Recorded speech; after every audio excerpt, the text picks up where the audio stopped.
الزلفلاون وذي كان ديسمو قلنا نسوف يسونا راديو تلفزيون ثقبيليث ساقيث مليليث ثوكذوذ المسرايف les questions de nos téléspectateurs. Atas Indistaqsayn, on a reçu énormément de questions de nos téléspectateurs أني ضران دي ثمور ثنار ثمور ثقبيليث إذوك مظل مرا dans le monde entier, en ce qui concerne l'actualité générale. Et يوكن المسراي يوكن ناس ندنا plutôt à nos téléspectateurs في استقسيناكين سار زيدان زولا زيدان زولا رباح زولا شعبان زولا عقل ارتكا زولا القبائل غادي تولي ندمرلانت الميرتي تنمير زولا شعبان زولا رباح زولا زيدان زولا ولا غادي اسمو قولون سيارة مظل. Donc, donc ça atas istrxin énormément de questions de la part de nos téléspectateurs, que nous remercions énormément pour leur fidélité. Donc, istrxin zouarou sur la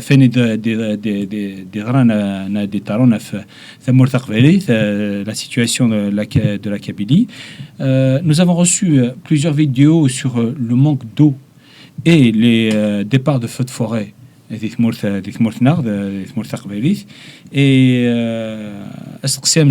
nous avons reçu. Est-ce que nous assistons à un autre génocide à l'image de celui de 2021? C'est Zidane après Chavan. Zidane.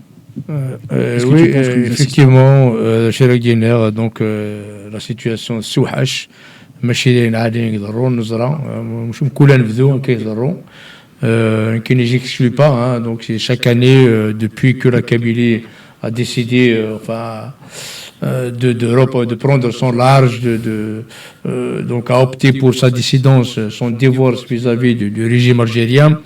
Et à partir de là, pour la punir, pour la châtier donc le pouvoir algérien, il a recours à ça. Donc c'est en fait c'est le seul moyen facile qu'il trouve pour punir la Kabylie pour ses positions.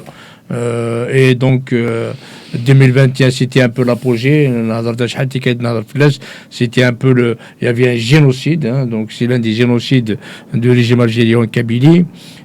Sargan, pratiquement 3/4 de la Kabylie, il y a eu plus de 500 morts brûlés vifs, c'est des bébés avec Sargan.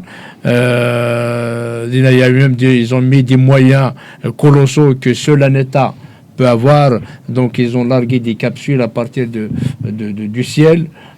Et d'ailleurs même la plupart des départs de feu ضراني وساون ماشي وسار زيك نورمالمون سيك القاعه وسار تسالي là il y a même des feux de forêt qui ont été sur les toits. Donc il y a même des citoyens kabyles qui ont filmé ça, hein, des hélicoptères de l'armée algérienne là qui ont envoyé des solutions en fait inflammables. Voilà, liquide inflammable.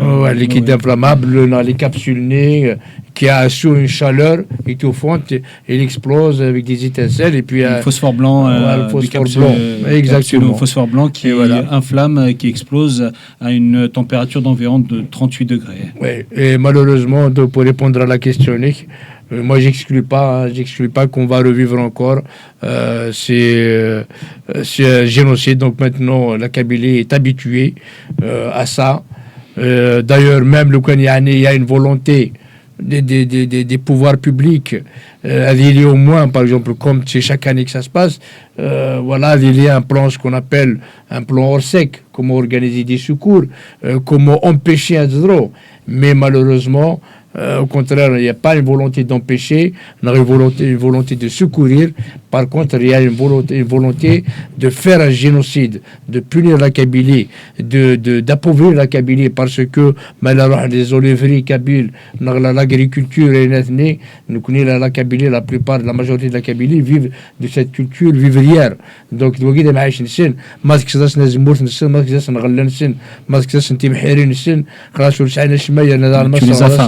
tu les affames, leur cheptel, combien de bovins, d'ovins et nran.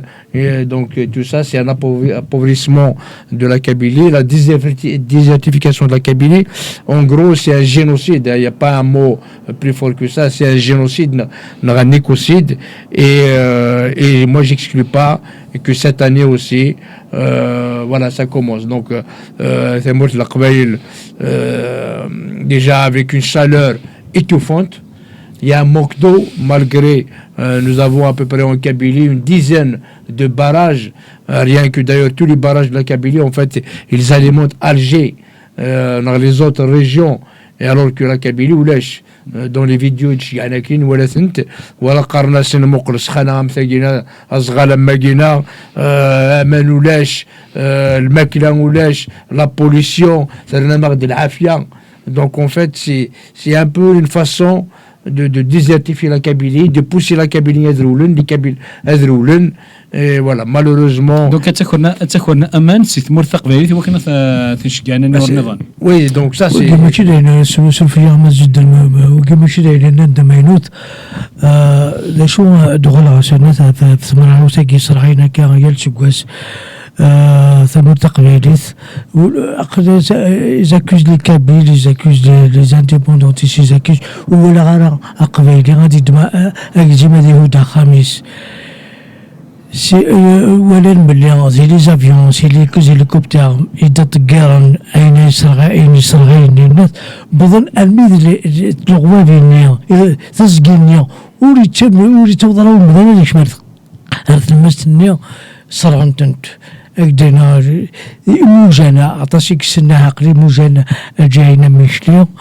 موجان وجن مميرو منو بضنا لا عن الصرعون ويجيو بضنتن صرعنتن وقيلا جو في ريبيتي جوست انا غميمو وقيلا خميك يرغى وقيلا سرغان ولا خميك سرغان خمت الدرت يرغى تدري نقبايل ماشي كان لا خامو ماشي تدري نقبايل يصرغون ماشي كان ديون ماشي سين يا تشقواسا كيكا اشقواسا واقل واحد نرجع في 21 بظن الموحل بظن الصرغن ادرينا تدرينا كنا 4 3 مشني غثياني يدو مالو ساعات Mais je vois que dina qui agorek تشود الدوانس نغد quelle est la solution de يونشتاقي تناس غوساقي apparemment ça se répète hein ouais de toute façon شو quelle est la solution شو دينا قاعد يتخمم كل قبيلات هذا يبغى سدوكين الدينين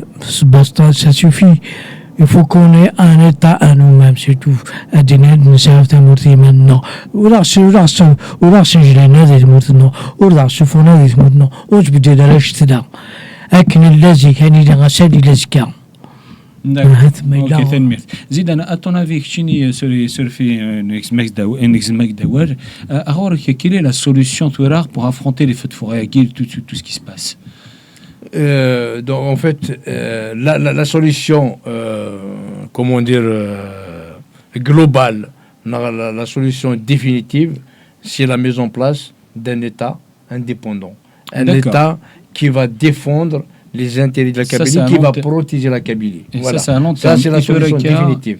Tant que la Kabylie n'est pas indépendante, malheureusement, on va vivre ces feux de forêt, on va vivre encore d'autres génocides, d'autres écocides. Maintenant, on peut donc sensibiliser les Kabyles pour un peu prendre des mesures, être précautionneux, donc prendre des précautions par rapport à ça. Mais ça ne va pas empêcher, parce que la Kabylie est colonisée. La Kabylie, elle a un ennemi, donc c'est l'autorité qui la gouverne, c'est son ennemi. D'ailleurs, eux-mêmes, ils déclarent. Donc la Kabylie, c'est un ennemi éternel de l'Algérie. Donc l'Algérie, ils feront tout ça pour clochardiser la Kabylie, pour appauvrir la Kabylie, pour qu'il y ait la Kabylie, il n'y a rien. Donc, des comités de vigilance,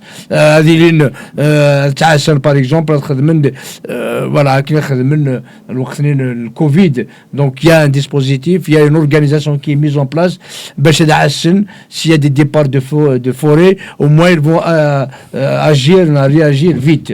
Voilà, mais à part ça, moi je ne peux pas compter sur les pouvoirs publics, compter sur tout ça, c'est impossible. Au contraire, nous vont faire semblant de venir. Voilà. En 2021, là, le génocide le pouvoir algérien,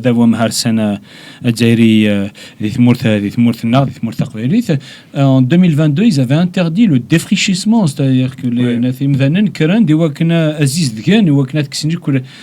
الحشيشنير كل فرسن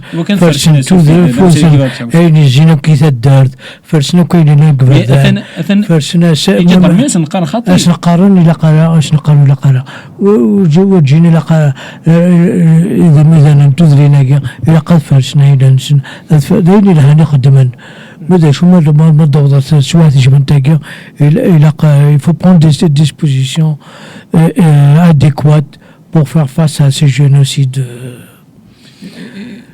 répétitifs chaque année. Par rapport à l'interdiction en 2022 et à ce ناس نخاطي وإلى قارت تفرسم أما كان فغانا نسحرق نسدرنا سر de toute façon ثورة القبيلة كزران ماشي كاينين شعبان يكزران كان القبيلة كزران c'est le pouvoir le régime algérien soit son armée soit ses services secrets ناقص ses relais.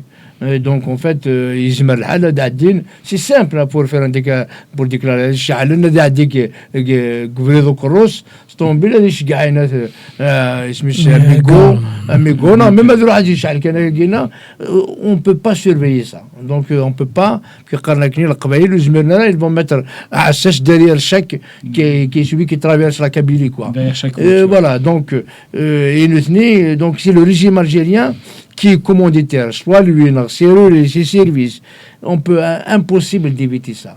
La seule, vraiment le seul remède, c'est la mise en place de l'État, d'un État qui protège, d'un État kabyle qui protège la Kabylie, qui protège ses enfants. Mais malheureusement, nous ne sommes pas les enfants de l'Algérie, nous sommes des ennemis de l'Algérie.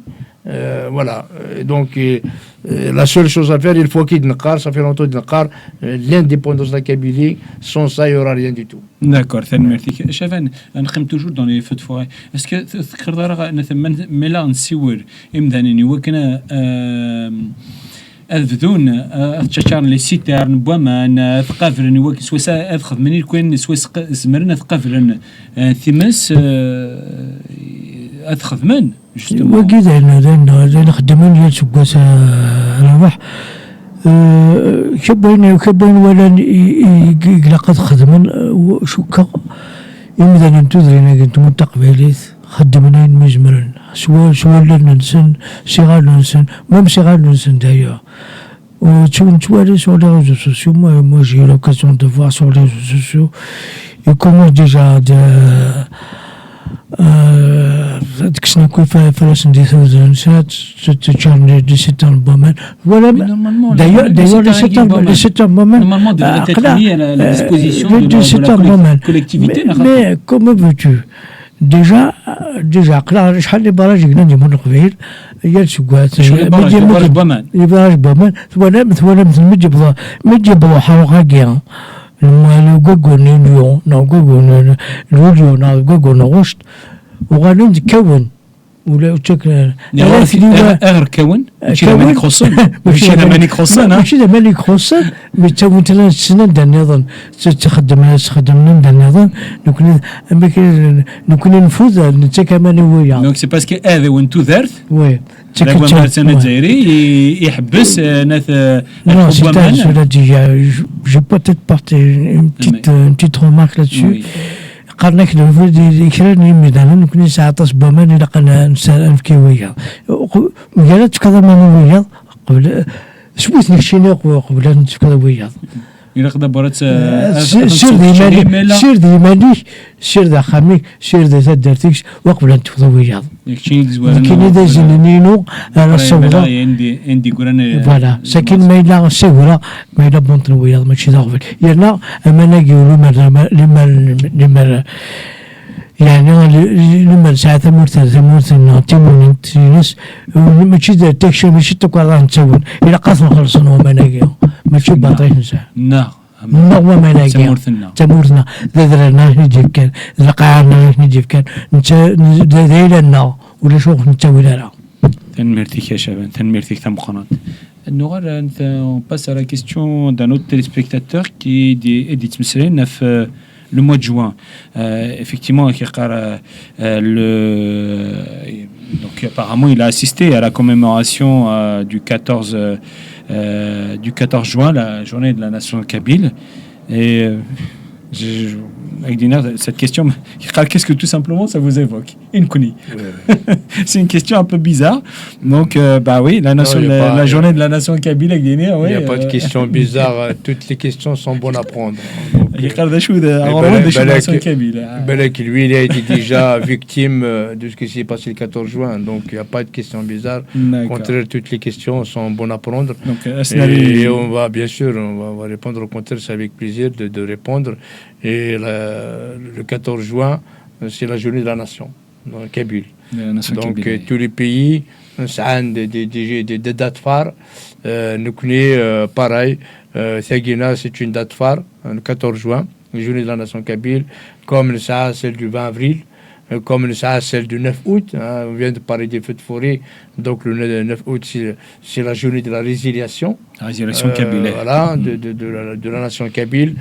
Donc, je pense qu'il n'y a pas une marche dans le monde qui a pu drainer autant de monde. Donc, pratiquement, toute la Kabylie, tu as plus de 3 millions à 4 millions au-delà de ce qui montre la Kabylie.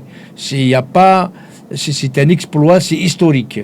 Donc c'est pour ça que cette date-là doit rester gravée dans la mémoire des Kabyles. Donc c'est pour ça que il a été baptisé comme étant Journée de la nation kabyle. Et la Alger, il y avait une plateforme quand même. Et la plateforme qui n'était pas pour la Kabylie. La plateforme donc de l'Aqsar, il y avait tous les points dressés dans cette plateforme de l'Aqsar. Il voulait du bien pour toute l'Algérie. Même avec ça, donc il ne voulait pas l'avoir de cet angle-là, et quand même ils ont fait, donc ils ont été tabassés, donc il y a eu, je pense, une dizaine de morts. Voilà, donc ils les ont الميد Alger, الميد رحنا دالين دسونا المرادية جهة place de 1er mai. Il y avait le barrage de la police était pratiquement infranchissable. Et là, la veille, c'est tous les repris de justice, tous les prisonniers, tous les détenus. Oui, en fait, ils avaient leur mission pour casser du Kabyle. Oui. Et voilà, donc c'est là que ça a commencé en fait. C'est quand ils ont arrêté ils ont arrêté parce que voilà, Mouradia pour déposer cette plateforme à la présidence pacifiquement. Mais donc il y avait un barrage et c'est les prisonniers. Il y avait de la casse du Kabyle, Imran,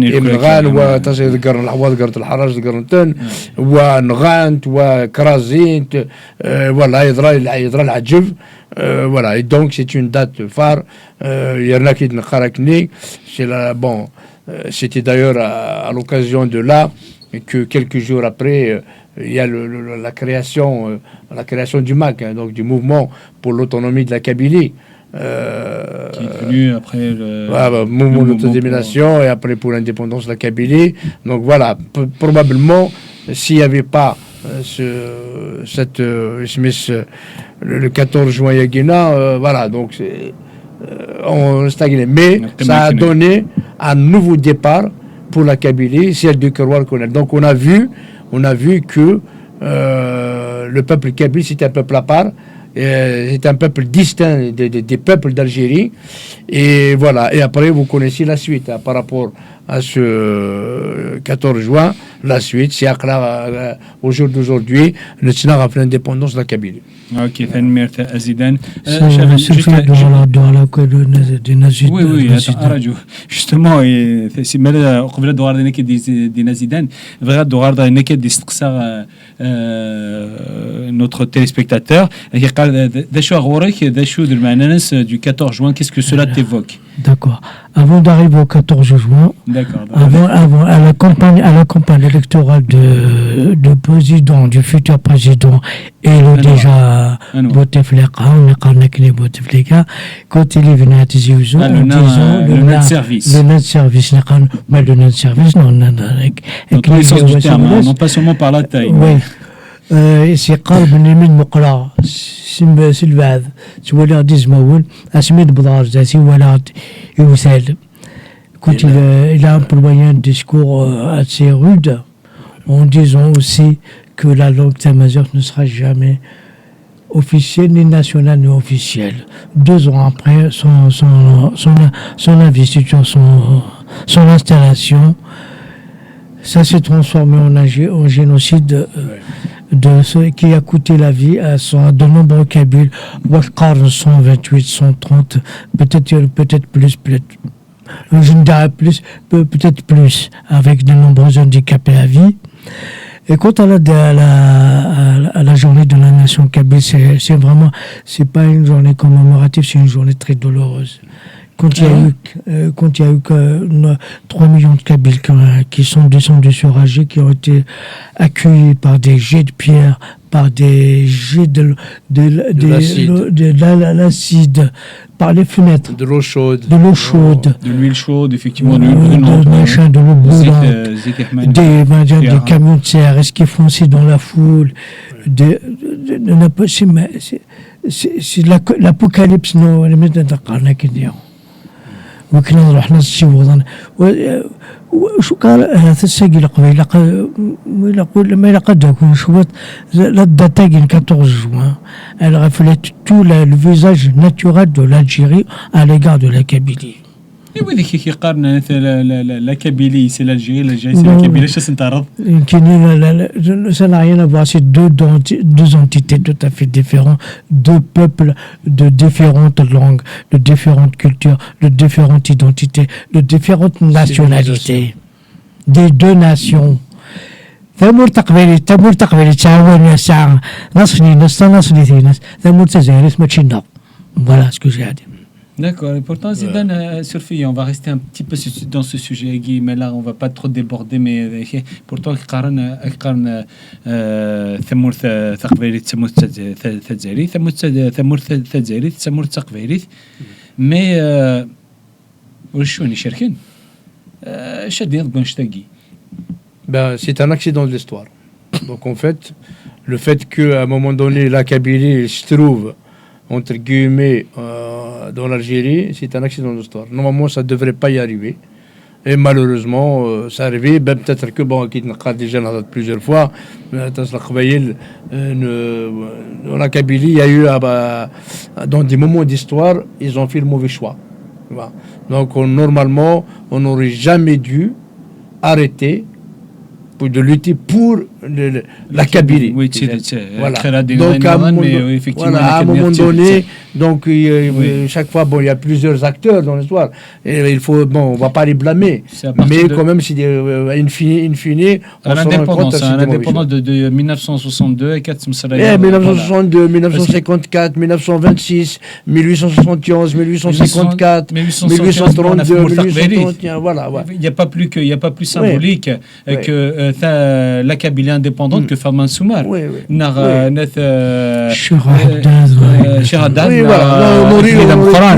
On aurait pu. Voilà, donc ils étaient contre l'Algérie, contre la Kabylie qui est intégrée dans l'Algérie. L'emblème même de ce fait aiguë, Farman Soumar, contre l'intégration de la Kabylie. Il n'y a qu'à voir le drapeau algérien. Qu'est-ce que ça réplique? Qu'est-ce que ça signifie? Est-ce qu'on existe dedans? Non. Ah, Sophie, au niveau du drapeau, apparemment, le drapeau. Le tableau qu'il y a dans El Mouradia, dans le centre de conférence, le truc de réunion, c'est un drapeau amazir sur des chevaux de cœur. Surtout. Pour nous manipuler sans doute. Peut-être qu'avant, mais là, surtout avec le régime actuel, avec Tebboune et Saklik, c'est c'est un régime arabo-islamique, c'est une dictature militaro-obscurantiste arabo-islamiste. Contre la Kabylie. Contre la Kabylie, contre tout ce qui n'est pas arabe. D'accord. Tu vois. Voilà. Donc là, c'est le summum. Donc là, ils ont même allé plus loin que ce qu'a fait Boumediene. Voilà. Mais ça, c'est jamais on a vécu ça. شو فيها زيد شقرا كالساقيق تروح ديال الجي روح فوق تسولنا يا مزيان يروح يروح على الاستاد un drapeau amazigh ils ont غادي نفلس ثلاثه مدن الدرابو كابيل نون بارلون drapeau kabyle drapeau palestinien le drapeau palestinien recevoir une légion d'honneur si tu le portes pour jouer. Voilà. Mais en gros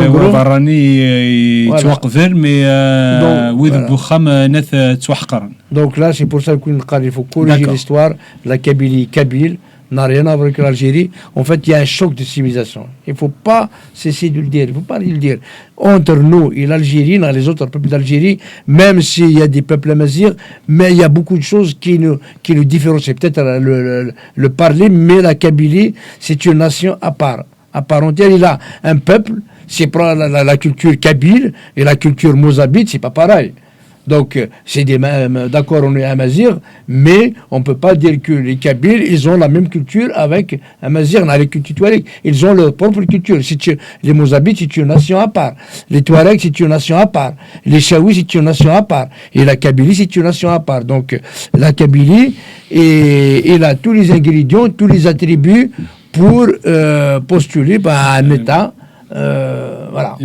C'est extrêmement important parce que ça mérite même une émission spéciale afin les différentes communautés mazighanes au sein. On reste de la même famille, mais nous sommes des nations différentes. Il y a juste le parler, la langue, mais comme on a tout le temps un petit peu vécu isolé, donc il n'y a pas eu une culture commune, les traditions communes, il y a la langue commune. Voilà.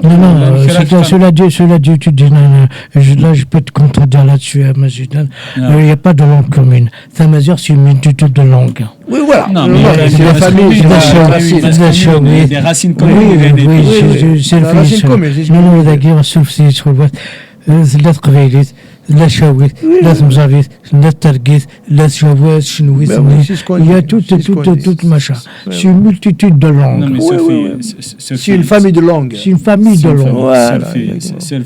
la seule chose qui nous différencie mais là si je peux émettre mon humble avis c'est que أنا سفارق غير إمازيغ ناقي إيجر نكوني c'est que nous نقارن ثورة نكوني ذا عرفن d'ailleurs إن كنا سنخانو نكوني ذي قبائلين ذي مازيغ نقيم ذي قبائلين كني بغيرين نتناس قارن نتقارن ذي عرفن juste on va passer à une autre question mais justement en fait par rapport à ça donc on a parlé de 14 juin le mois de juin il y a d'autres dates qui sont des dates phares aussi pour la Kabylie.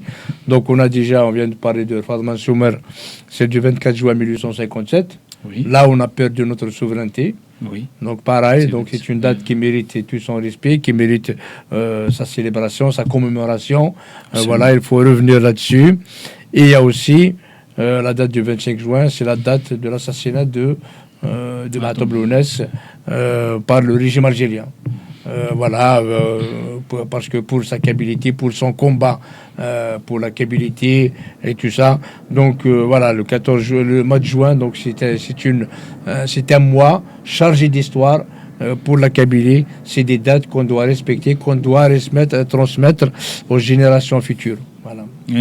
Tu fais bien de parler parce que ça c'est une demande effectivement d'un de nos téléspectateurs. N'oubliez pas de dire que Mahatom Lounès est mort un 25 juin 1998. يجي لا سنة واحد يجي نغالوسي ما شفن فلاسن وعلي حمزة وردوان النيا كذا سنة اليوم دي زماتي il y avait en tout cas 3 jeunes qui ont été assassinés dans la foulée pendant les émeutes qui ont suivi l'assassinat de Matoub Lounes.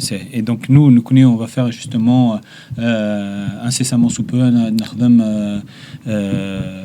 une émission sur Matoub Lounes, sur l'assassinat de Matoub Lounes pour sa commémoration. Voilà, Tanmir Tanoun. On va passer à une autre question. Ah, Thagui, rien à voir avec Tamour Thaqvairi, quoique elle est rattachée quand même, attention, quand même est rattachée à Tamour Thaqvairi, mais elle concerne l'actualité internationale. Actuellement, il y a une guerre féroce entre Israël et l'Iran. Quel est son impact sur l'Algérie et par ricochet sur la Kabylie? Donc Zidane. Oui, ce que nous sommes en train d'assister par rapport à cette guerre, c'est il y a un nouvel ordre mondial qui s'installe. Donc c'est quelque chose d'énorme, ce qui est en train de se passer entre nos yeux. Donc il y a un avant, il y a un après. Il y aura un après. J'explique. Donc il y a quelques années, en fait, avec toute la crise à Guinée, ça fait un petit moment qu'on parlait avec la guerre de Russie-Ukraine, la guerre Israël-Gaza, la guerre maintenant d'Iran, Israël. Donc c'est un nouveau, parce qu'il y a en fait, comment dire, ils veulent contester l'hégémonie donc des États-Unis ou du monde occidental. Donc un peu le monde des dictatures. Hein, donc l'axe des dictatures, ce qu'on appelle entre guillemets le sud global par exemple, qui est un concept un petit peu voilà, qui n'a pas de sens, et qui n'est ni queue ni tête, mais en tout cas ils ont essayé de l'appeler comme ça. D'accord. Donc il y a la Russie, il y a la Chine, il y a l'Iran, la Turquie et l'Algérie, même s'il est refusé, dans le cadre de l'adhésion BRICS, mais elle se considère comme étant faisant partie de cet axe-là. Donc cet axe-là, l'axe du mal, voilà, l'axe du mal, l'axe des dictatures, donc veulent contester l'hégémonie du monde de la démocratie, des valeurs universelles, du monde libre, de l'Occident et tout ça. Et du coup, donc ça a commencé par la Russie en Ukraine. Donc, ils voulaient un petit peu annexer l'Ukraine pour dire stop, voilà, à l'OTAN, donc à l'Occident, en gros. Et aussi, après, il y a eu au Moyen-Orient, donc l'Israël, en fait, parce qu'en fait, la Russie, elle a été aidée quand même par l'Iran. Voilà, il a été le premier à envoyer des drones Shahid. Shahid. Donc il était le premier. Donc il y a une volonté un petit peu pour contester l'Occident. L'Iran, il appelait les États-Unis le grand Satan et Israël le petit Satan.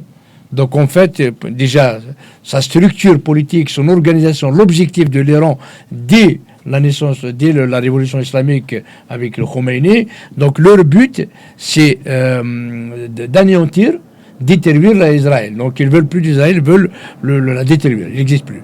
Et pareil, donc se mettre en porte-à-faux contre l'Occident, contre les États-Unis. C'est pour ça qu'ils étaient les premiers à aider la Russie. Voilà. Et donc il y a un enchaînement. Donc en fait, c'est commencé. C'est commencé le truc. On va démarrer comme la Russie. Vous voulez un petit peu, parce que quand même il y a l'Europe, l'Occident, ils essaient d'aider l'Ukraine. Donc un peu pour désamorcer un peu l'étoflesse, désamorcer l'étoflesse. Et donc, alors créer Hamas, donc là le pogrom qui a été organisé par Hamas, donc le 7 octobre. En fait, c'est un peu une diversion qui a été faite. Et là, donc sous l'égide l'Iran. Sans l'Iran, et ça ne sera pas fait. Voilà. Sûr, et c'est à partir de là et après. Ne serait jamais commis. Donc c'était un peu la deuxième choix. On est le leader du Hamas. ونادي صحنا كان الجزائري يرفض يفسر ونادي غادي يمر ديالو وي فوالا وي Donc en fait, c'est ça. Donc suite au pogrom né, et là, donc Israël a décidé donc de réagir. Il n'acceptait pas. Excuse-moi, Mazidin, l'Iran n'a pas réagi à l'assassinat, enfin, pas à l'assassinat, parce qu'ils l'ont tué. L'exécution, c'est l'exécution du machin, mais l'Iran, ce jour-là, n'a pas réagi. Oui, mais parce que c'est après que, donc, suite au pogrom-là, Israël. Donc il n'a pas supporté, parce que c'est elle, il y a eu le Shoah pendant la Deuxième Guerre mondiale, et là c'est un peu le deuxième Shoah, ou la deuxième Shoah. Et là, donc ils ont réagi, ils ont décidé, donc voilà, bien sûr avec l'aide des États-Unis, avec l'aide des gens du monde libre, l'Occident, et c'est là que ça a commencé. Et après, donc la guerre au niveau de Hamas, ça a été généralisé avec Hezbollah, en Syrie, au Liban, au Yémen.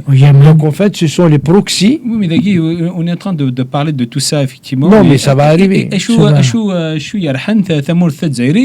Et donc, on arrive. Ouais. Voilà, donc là, en fait, on veut arriver justement à la Genèse. D'accord. On raconte un peu la Genèse, pourquoi nous dans la guerre. D'accord, je te laisse développer. Voilà, et donc la réaction, et en fait, après, il y a eu un rapport, donc il y a des négociations par rapport à la bombe atomique, parce qu'on a de l'objectif d'Iran, c'est détruire Israël. Oui. Détruire comment? Donc avec l'arme atomique. Et donc il y a eu des négociations qui vont mal avec les États-Unis. Et l'AEA a fait un rapport, il a dit, écoute, moi je ne peux plus continuer, il y a quelque chose qui ne va pas, c'est pas que c'est sérieux. Donc, visiblement, l'Iran se dirige directement vers la bombe atomique. Zidane, juste un instant. On est parti du Hamas, Hezbollah. Ouais, voilà. Et quelle est la relation du Hamas et du Hezbollah avec la bombe atomique et de l'Iran? Donc, est-ce que cette مسألة comme quoi c'est la Russie qui voulait faire diversion? Au départ, oui, avec voilà. le pogrom et pour un peu, voilà, faire oublier la guerre de. Non, pour que les États-Unis s'occupent d'Israël, s'occupent du Gaza. d'accord, voilà. Les détourner de. Les détourner, voilà, laisser tranquille un petit peu. Voilà, donc détourner. Et là, et donc Israël, comme c'était une question de vie ou de mort, à ce moment-là, il a vu, donc il a détruit Hezbollah, il a détruit la Syrie, donc Assad il est tombé. Il a détruit les Houthis, ils ont capitulé. Donc les Houthis, c'est les proxys, c'est les chiites d'Iran. Tout ça, c'est l'Iran qui les manipule. Et du coup, avec l'armement nucléaire, et là, Israël a décidé d'en finir avec ça. Et maintenant, on peut dire carrément, ils ont fait des annonces pour dire que, voilà, donc déjà, ils ont retardé l'armement atomique, ils ont gagné 2 à 3 ans. La guerre n'est pas finie, et on a vu que, en fait, l'Iran dit, moi, je peux faire ça, je peux détruire Israël, finalement. Et puis c'est une puissance en carton. Voilà, il que des paroles comme l'Algérie, en fait. Voilà, donc c'est une puissance en carton. Donc là, tout de suite, au bout de même pas une semaine, pratiquement, le régime iranien est décapité. Les installations militaires, les lancements de missiles et tout ça, donc ils sont pratiquement disséminés à hauteur de 60-70%. Donc là, ils sont en train de continuer. Dès qu'il y a un missile qui sort, donc il est attaqué. La rampe de lancement, en fait. Et Smith donc l'Iran, actuellement, il demande, déjà maintenant, même les États-Unis lui a dit, il demande maintenant, on veut la capitulation de l'Iran sans condition. Ça y est, ça veut dire que l'Iran n'est plus en mesure de riposter. Et le problème, donc, qui est important quand on va revenir, conclure avec l'Algérie, c'est que l'Iran, il est toute seule. Il n'y a aucune puissance qui ne l'aide. Normalement, il est allié avec la Turquie. La Turquie, bouscouille. La Russie, normalement, c'est elle qui a aidé la Russie. Et la Russie n'a aidé ni la Syrie, ni l'Iran. Il n'aide personne. Et la Chine, alors là, il ne veut plus entendre parler, il n'a rien à voir à la Syrie. Donc, elle, ce qui l'intéresse, c'est le commerce, c'est l'économie, il est hors de question qu'il s'initie dans le truc militaire. Voilà un petit peu, donc l'Iran se retrouve tout seul, par voie facile, il est en train d'être disséminé, le régime des mollahs, donc le régime va tomber dans quelques jours. Justement, قبل نوض sur l'impact de تمورت الجزائر et donc ماد مسافة تمورت الجزائر donc تمورت تقفيريث. Est-ce que كتينا غوريك tu penses que le régime des mollahs أذغرني بوس les États-Unis et Israël أذكسن le régime des mollahs? Ben, c'est ce qui est en train de se faire maintenant. Actuellement, tous les cas. Actuellement, c'est ce qui est en train de se faire. Et là, ce qu'ils veulent, en fait, bon, il y a un petit peu là, il y a comment dire, tu vois, des luttes intestines entre Israël, les États-Unis d'un côté et l'Europe d'un autre côté. Parce que Israël et les États-Unis, ils veulent détruire ils veulent faire tomber le régime. Oui. Par contre, l'Europe, pour exister, donc quand je dis l'Europe, la France, l'Allemagne et la Grande-Bretagne. Donc ils disent non, il faut... Ils veulent le maintien du régime. Ils veulent le maintien du régime. Mais là, même déjà les Français, ils ne veulent pas. Ils disent, mais c'est quoi? D'ailleurs, même aussi le chancelier allemand, il se contredit parce qu'il a dit que les Arabes, les Israéliens, ils sont en train de faire le sale boulot à leur place. Qu'eux, ils ne peuvent pas le faire. Qu'eux, ils n'osent pas le faire. Mais seul Israël, parce que c'est une question de vie ou de mort, parce qu'ils sont les premiers touchés, si l'Iran se dote de l'arme atomique, c'en est fini avec Israël. Et c'est pour ça qu'Israël a dit, moi je m'en fous du droit international, moi c'est ma vie qui m'intéresse, c'est une question existentielle, et elle a fait. Et donc il a d'ailleurs même les États-Unis, nous on n'a pas besoin de l'Europe là. L'Europe n'est pas nécessaire de ce conflit. Donc d'ailleurs même les États-Unis sont en train de déplacer les porte-avions, les bombardiers, donc ils sont en train d'encercler tout l'Iran. Tu vois, avec donc l'océan Indien, voilà. Et comme ça, s'il bouge, donc pour moi, le régime des mollahs, il va tomber. C'est une question de jours. D'accord. Et quel est l'impact justement de cette géopolitique et de ces événements qui se passent en Iran et donc avec Israël et les États-Unis? Et donc, voilà. Et c'est là, parce que oui, bah oui, j'espère que oui, il y a des communautés du monde, mais c'est bien de savoir aussi un peu la Genèse, hein, c'est bien de savoir un peu la Genèse, effectivement. Et là, donc l'Algérie, il est l'allié de l'Iran. Pourquoi? Donc ça veut dire que ce qui se passe en Iran, l'Algérie est concernée. D'ailleurs, il y a des rumeurs, donc qu'est-ce qui sont vérifiés ou pas?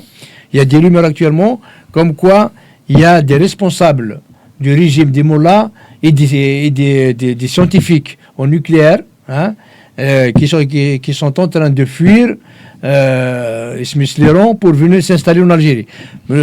C'est des rumeurs. Pour l'instant, il y a...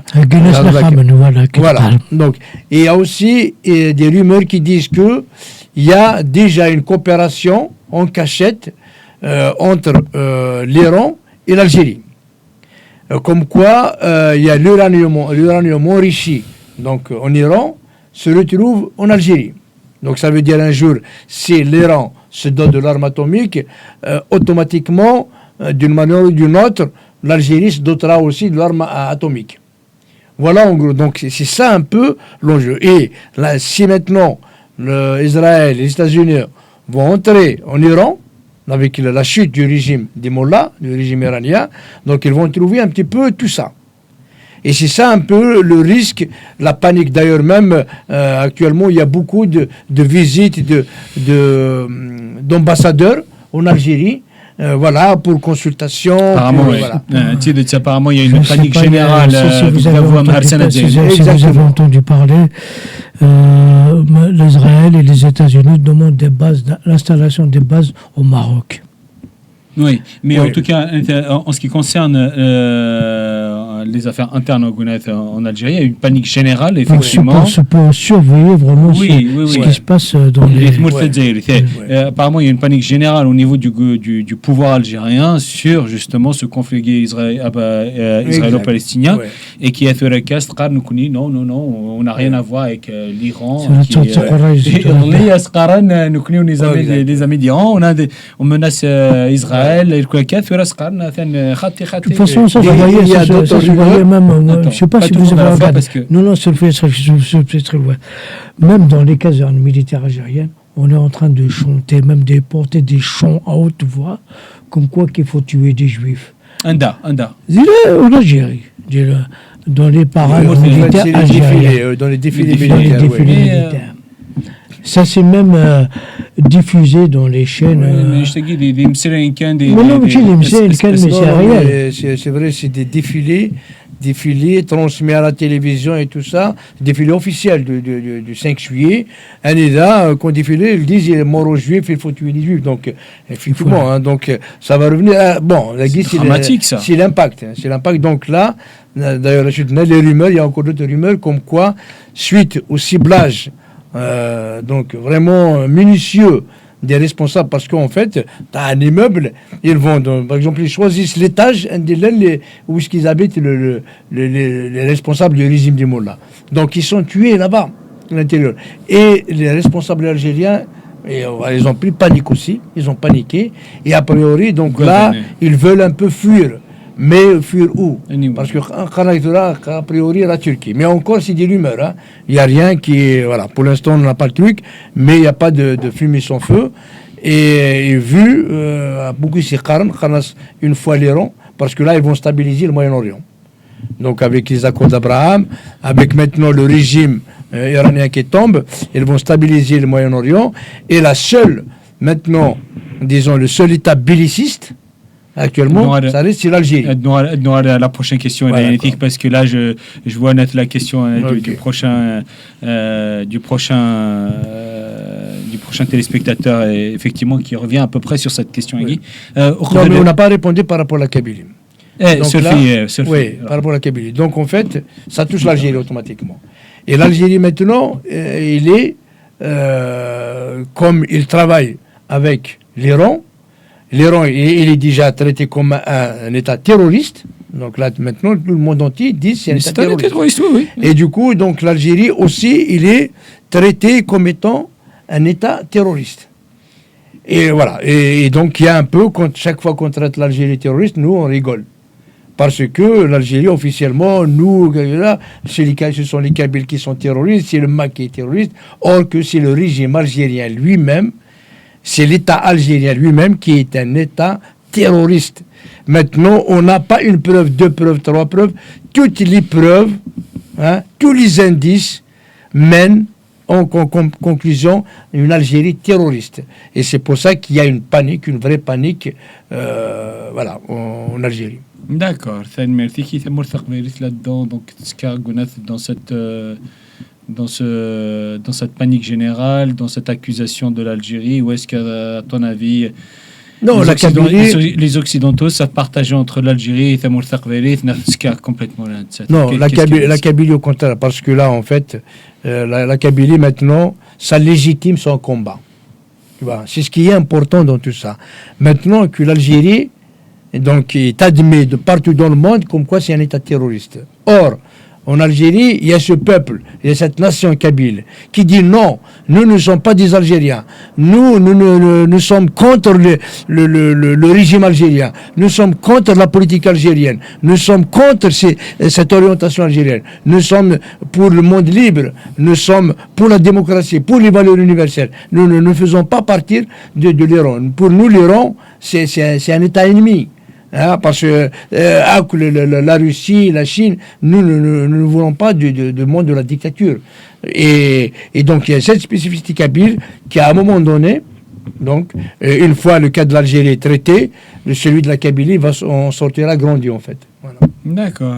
Chavan, tu as quelque chose à ajouter? Tout est dit. Surtout dans le témoignage, c'est vraiment...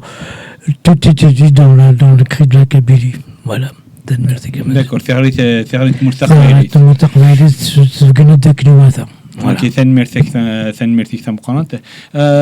justement, c'est une question extrêmement pertinente. Vraiment, il suit l'actualité. On voit vraiment la personne qui suit vraiment le niveau de l'Afrique du Nord. Actuellement, il y a un projet de loi aux États-Unis de classer le Polisario en tant qu'organisation terroriste. Quelles seront les conséquences Donc sur l'Algérie et la Kabylie. Zidane. Après, Ça déjà, on en a fait beaucoup d'émissions. On s'oriente vers la classification de Polisario comme organisation terroriste. Voilà, le moment est venu.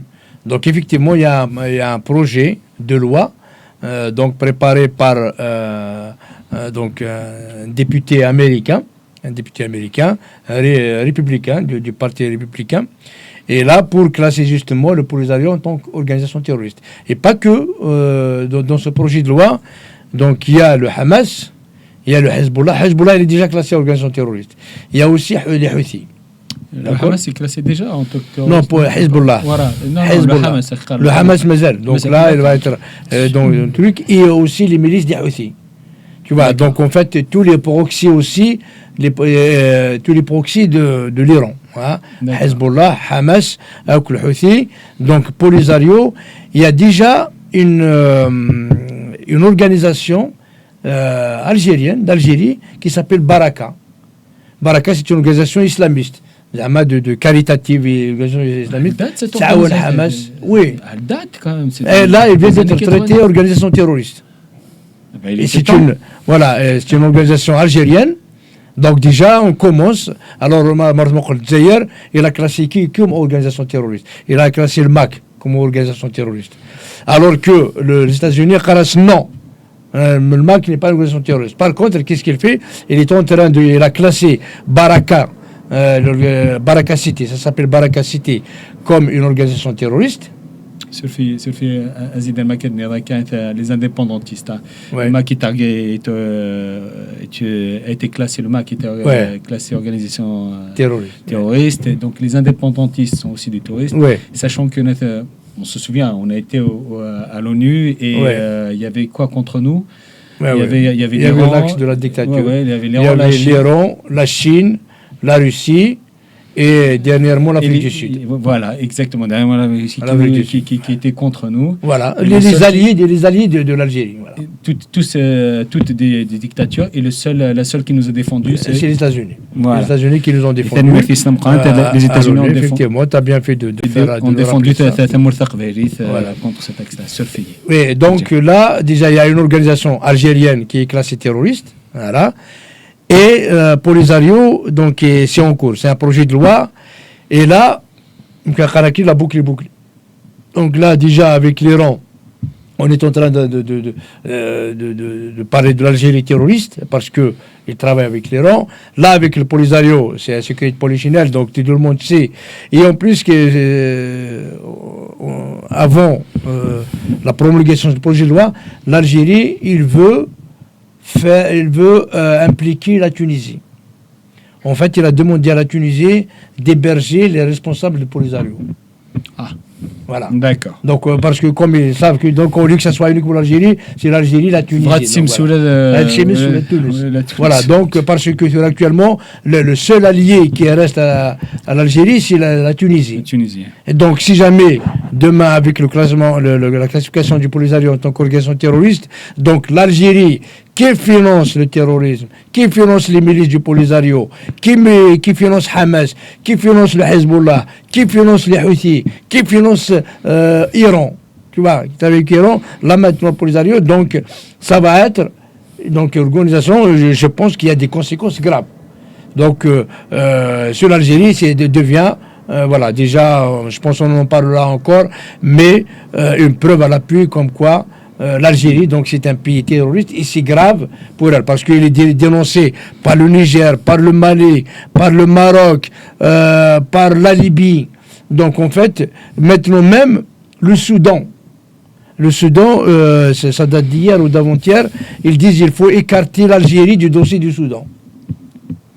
Donc voilà, donc en fait le Soudan, le Niger, le Mali, la Mauritanie, le Maroc, la Libye, donc il lui reste uniquement la Tunisie. Donc et là, il y a une tentative de Tebboune. C'est Tebboune en fait qui demande au président tunisien d'accueillir, d'héberger les responsables du Polisario. Et en plus, là, ils commencent à dire non, on ne finance pas, non. Voilà, donc ils sont en train un peu de... Quand on dit Tebboune, c'est quand même voilà. c'est les patrons de Tebboune qui lui demandent de faire ça. Ouais, voilà. Tebboune, c'est une marionnette. Donc voilà. Donc en fait... Juste à rajouter sur le... Excuse-moi. On laisse finir Zidane. Parce que je veux juste finir. Parce que là, avant que ça m'échappe. Autant que le Polisario n'existe que dans une ville en Algérie, ça s'appelle Tindouf. Dans le Sahara, qu'on appelle le Sahara occidental. C'est le Sahara marocain. Ils sont reconnus à l'échelle internationale. Quant au machin des trucs terroristes, ça n'a rien qu'à voir le subsaharien qui a financé l'AQMI, le djihadisme indien. Il a été dénoncé par le Mali, la Mauritanie, le Burkina Faso, le Niger, le Tchad et toute la côte nord du subsaharien. Ils ont tous dénoncé le terrorisme d'ailleurs qui sont la plupart d'entre eux, c'est des Algériens islamistes qui vont combattre les machins,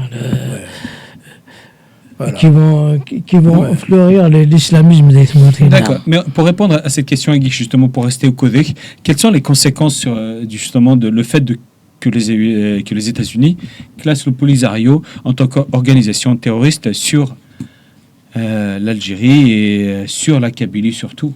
Parce que à ton avis, quelles sont les conséquences? Est-ce que ça va valoriser l'Algérie, de toute façon, on la connaît depuis Xton. Elle a toujours été quand on accueille des terroristes du Hamas, quand on dit la Hamas,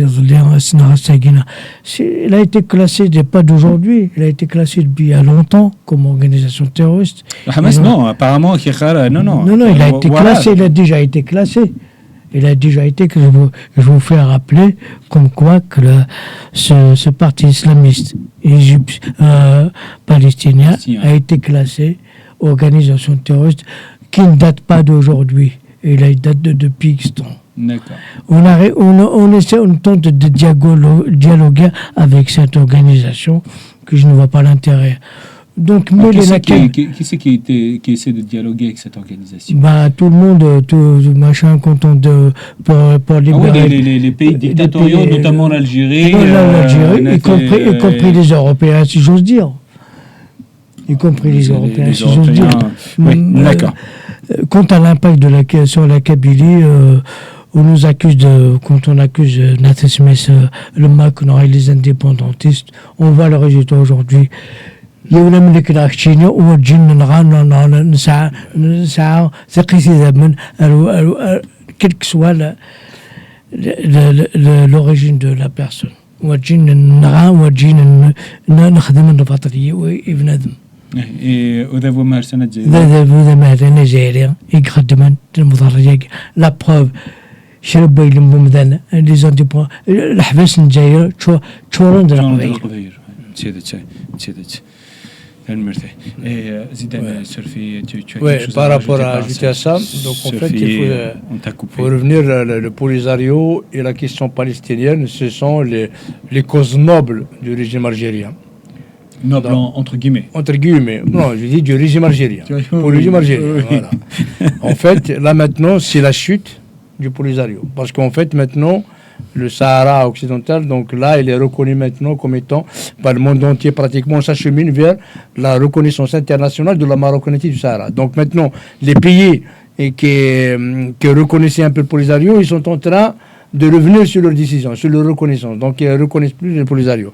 Donc, l'Algérie, il perd, il a gaspillé, je ne sais pas combien, 500 milliards, 1 000 milliards sur le Polisario. Qu'est-ce qu'ils ont gagné? Ils ont gagné au contraire. Maintenant, ils sont taxés d'un État terroriste. Voilà, par rapport à ça. 500 000 milliards de 500 milliards de dollars. De dollars. On parle bien de dollars. Le dinar, c'est le monnaie de change, hein, donc ça se compte pas. 500 milliards de dollars, non, quand même 1 000 milliards de dollars. Et donc c'est un échec, c'est un fiasco, hein, après 45 ans, hein, voilà, parce que c'est une création algérienne créée par Boumediene pour enquiquiner un petit peu le Maroc, Voilà. Et le deuxième pilier, ou sa deuxième cause, c'est la Palestine. C'est là maintenant, donc la dernière fois, il lui a dit Palestine, laissez-la pour moi, c'est ma cause. Et voilà qui ça a donné. Donc voilà, Gaza maintenant, il est dit Et qu'est-ce que ça devient cette cause, Guy Porteboun, qui c'est ma cause? Ça y est, c'est fini. Donc, il n'y a plus de cause palestinienne. Il n'y a plus de cause palestinienne. Il n'y a plus. Maintenant, c'est l'hégémonie d'Israël et des pays du Golfe. Même les pays du Golfe, maintenant, ils sont en train de s'allier avec Israël. Voilà. Donc, pour lui aussi, l'ennemi numéro un, c'est Israël. Et Israël est en train de dominer un petit peu le Moyen-Orient. Voilà. C'est ce qu'on vient de dire. Donc, l'Algérie, c'est un fiasco total. Voilà. Et donc son tour, il est isolé internationalement. Même maintenant, il essaie d'impliquer la Tunisie pour qu'il soit, voilà. Pour qu'il la traîne dans sa chute, quoi. D'accord. Un représentant diplomatique au niveau de l'ONU. L'Algérie ne fait que parler blablabla et ne fait rien, n'agit rien. Il n'y a que de la parlotte. Voilà, le régime algérien, on parle bien, mais on ne parle pas du tout du peuple algérien. Et maintenant, on différencie bien entre le peuple algérien et cette dictature. Le peuple algérien, encore une fois, est victime de ce régime Agui. Le peuple algérien est un peuple noble, est un peuple frère. Alors, la prochaine question, c'est la Commission européenne qui vient de classer l'Algérie dans la liste des pays qui financent le terrorisme et le blanchiment, qui font plutôt du blanchiment d'argent. Qu'est-ce que vous pensez de ça, notamment Zidane? Qu'est-ce que tu penses de ça? Voilà, donc les mauvaises nouvelles s'enchaînent sur l'Algérie. Donc on vient déjà de la traiter partout pratiquement à tous les niveaux. À tous les échelons, terroristes. Et là maintenant l'Union européenne, quand même, quand on dit l'Union européenne, ça veut dire 27 pays. C'est pas 1, 2, 3. Donc les 27 pays maintenant considèrent que l'Algérie, c'est un pays qui fait du blanchiment d'argent et qui finance du terrorisme. Donc la coupe est pleine. Donc je veux dire, je pense pas dans l'histoire, à part la Corée du Nord, à part peut-être la Russie, l'Algérie vient en troisième, à part l'Iran. Donc l'Algérie, elle est dans les 4e, 5e dans le monde. Donc sachant que dans le pays, il y a 293 pays, dans le monde, il y a 293 pays. Et l'Algérie, elle est classée 4e ou 5e dans le top des pays terroristes. Et ça, vraiment, c'est grave. Donc, ils ont fait un rapport. Et ça, c'est pas un rapport qui vient comme ça, ou comment dire, de circonstances, ou bien conjoncturel. C'est que ça fait longtemps qu'il y a une étude qui a été faite.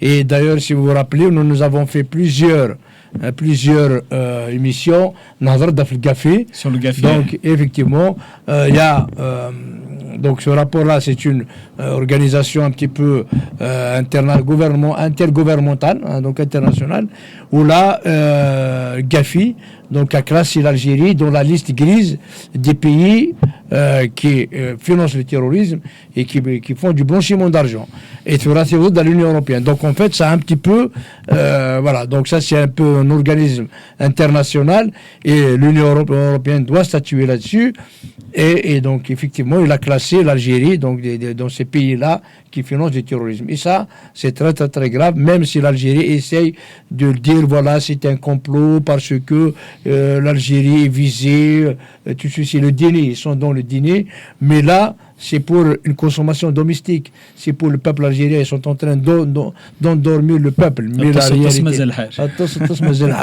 effectivement, donc là c'est vraiment c'est grave. Donc la dernière fois aussi, le Gafi, on a dit que ils vont il est dans la liste grise. D'ailleurs, pourquoi la liste grise? En fait, ça, l'Algérie a admis. Donc, Alger, il est d'accord. Déjà, on l'a expliqué dans l'émission. Ned Belli, ils ont admis, ils ont reconnu comme quoi, effectivement, ils financent du terrorisme et ils blanchissent, ils font du blanchiment d'argent. Et c'est parce que justement, elle a admis tout ça, qu'elle est mise sur la liste grise. Donc, elle a eu un traitement moindre que si elle avait refusé, parce que si elle avait dénié le Kounchtagui, elle n'avait pas admis le Kounchtagui, elle serait classée dans la liste noire. Dans la liste noire, mais exactement, effectivement. Et donc il était obligé, sinon voilà. Sinon, la liste noire, personne ne peut faire de commerce avec elle. Lui, qu'un embargo, ça y est, c'est la mort, quoi. Donc, voilà. Mais ceci dit, il n'est pas loin d'être dans la liste noire. Avec on vient de parler ce qui se passe avec l'Iran, hein, ce qui se passe au Polisario, ce qui se passe au Sahel, ce qui se passe avec la Libye, ce qui se passe en France. Donc là, tous les faisceaux indiquent, mettent la lumière sur l'Algérie qui devient terroriste. Donc, il n'est pas exclu que l'Algérie finisse dans la liste noire, comme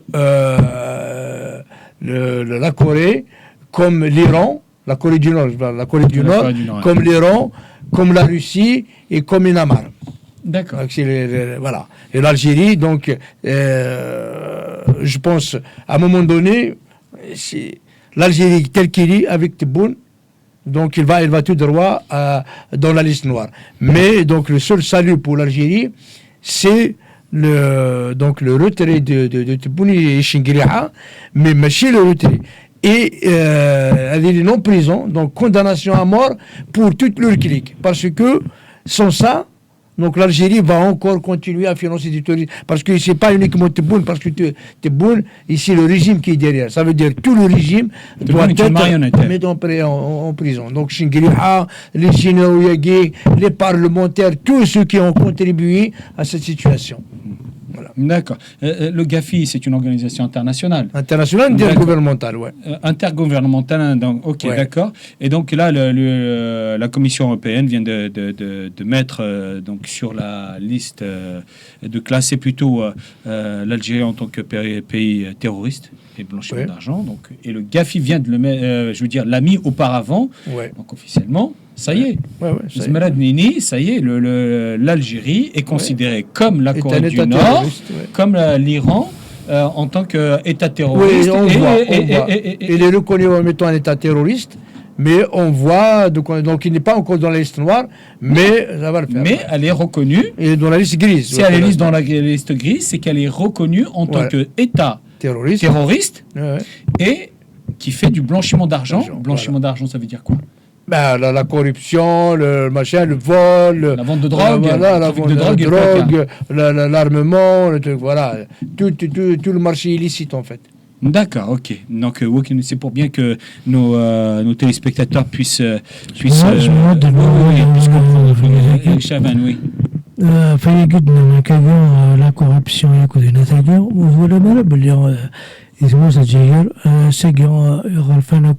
le manque de denrées alimentaires, le peuple il cherche même plus à se battre, il cherche à aller se couvrir pour avoir un bidon d'huile, une baguette de pain, un litre de lait. Il y a des fois il y avait des meurtres, des crimes. كنا سننود فد فرص بحضور رحنا خادمين رحنا أذقمنا أذكرنا مثلا وكنا دونا شاتشن ولا ونسن يوم وسنا je dirais pas une semaine, mais pour quelques jours, pour 2-3 jours, ils sont privés de denrées alimentaires.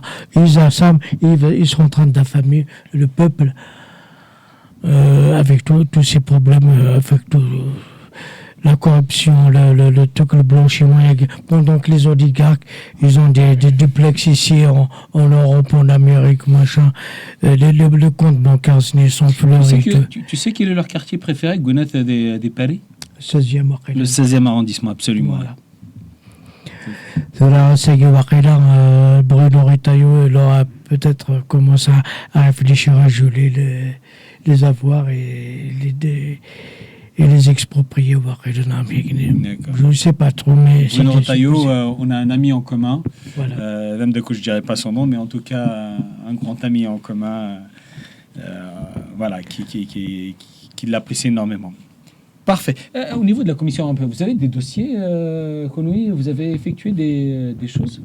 Oui, tu as bien fait de poser cette question. Effectivement, nous avons déposé un dossier au niveau de la Commission européenne, au niveau, pour dire exactement, donc au niveau de von der Leyen, la présidente de la Commission, et aussi Kallas, donc celle qui s'occupe des relations extérieures et étrangères, des affaires internationales au niveau de la Commission. Donc, on a déposé un dossier, en fait, par rapport à l'accord d'association entre l'Union européenne et l'Algérie. Donc, nous avons bien étudié l'accord d'association. En fait, l'accord d'association est soumis à des conditions. L'une des clauses, donc de conditions, c'est le respect des droits de l'homme. Et donc c'est à partir de là, on a demandé donc à la Commission européenne de geler les accords d'association. L'accord d'association de l'Union européenne et l'Algérie à cause donc des violations des droits de l'homme. Donc on a expliqué tout le dossier, on a donné tout un dossier donc des violations des droits de l'homme, le génocide de 63-65, le génocide de 2001, le génocide de 2021, les condamnations à mort actuellement, les condamnations à mort, voilà, les ISTN. Donc on a dressé tout un tableau noir, enfin qui est véridique, hein, c'est pas un tableau noir, hein, donc c'est eux qui l'ont noirci. Voilà, et en se basant là-dessus, donc il faut donc geler l'accord. Et par rapport aussi, dans le dossier, on leur a envoyé donc le document Gafi pour leur dire que voilà, donc l'Algérie, il a déjà admis qu'elle-même, donc il finance du terrorisme et fait du blanchiment d'argent. Voilà. Et donc la Commission européenne, donc la présidente von der Leyen elle-même et aussi Kallas, donc ils nous ont répondu, ils ont dit vous avez entièrement raison, nous sommes d'accord avec vous et justement c'est ce que nous sommes en train de faire. Nous sommes en train d'insister voilà, sur l'application des droits de l'homme. Voilà. Et aussi la situation sur le financement du terrorisme. Donc ils nous ont répondu favorablement.